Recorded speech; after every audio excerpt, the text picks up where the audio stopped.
छोटा सा एक दृष्टांत है भक्तमाल का। एक संत चतुरदास जी थे, वो अपने गुरुजी की सेवा करते थे। गुरुजी लघुशंका करके आए तो देखा एक पीपल का फल होता है ना, बरगद का पीपल का फल छोटा छोटा, वो पककर जमीन में गिरा है, उसमें दाने बिखर गए। लघुशंका की धार में वो बीज बहे चले गए। गुरुजी बड़ी जोर से हंस गए। शिष्य चतुरदास जी बोलते हैं, गुरुजी आप क्यों हंसे? गुरुजी ने कहा, तू कैसा मेरा चेला, मेरे मन की बात नहीं जानता और मेरी सेवा करता है, मेरे पास मत रह, चला जा यहाँ से। आज के बाद या तो इस प्रश्न का उत्तर देना, हम क्यों हंसे, और नहीं तो मेरे पास नहीं आना। बड़ी विचित्र समस्या। चतुरदास जी रोने लगे, रोते रोते नदी के किनारे पड़ गए। गुरुजी क्यों हंसे? अंतर्यामी तो है, नहीं मालूम पड़ जाए क्यों हंसे। तीसरे दिन कबीरदास जी महाराज प्रकट हुए। नदी से प्रकट होते हुए कबीरदास जी कहते हैं, अरे भाई चतुरदास जी, तुम क्यों दुखी हो?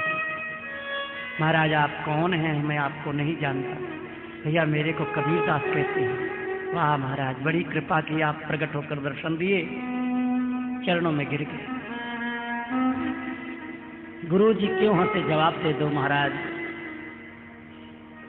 कबीरदास जी कहते हैं, गुरु जी इसलिए हंसे कि एक छोटा सा फल जब तक वो वृक्ष का आश्रय लेकर वृक्ष में रह रहा था, ध्यान दें, विदुर जी के प्रश्न का उत्तर बड़ा सीधा सरल है। जब तक वो वृक्ष में लगा था फल, तब तक साधारण में कोई व्यक्ति उस फल के पास नहीं पहुंच पा रहा था, और उस वृक्ष से ही सारा रस उसको मिल रहा था।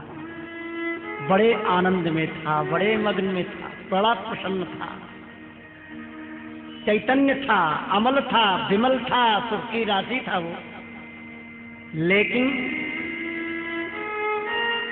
उसके मन में अभिमान आया तो वो फल वृक्ष का आश्रय छोड़कर जमीन में गिर पड़ा, और पृथ्वी का कुसंग प्राप्त होते ही, वृक्ष का आश्रय छोड़ते ही, और उस फल की क्या दुर्दशा, बिखर गया, उसका स्वरूप विकृत हो गया, और साधारण सी लघुशंका की धार में वो बीज बहा जा रहा है।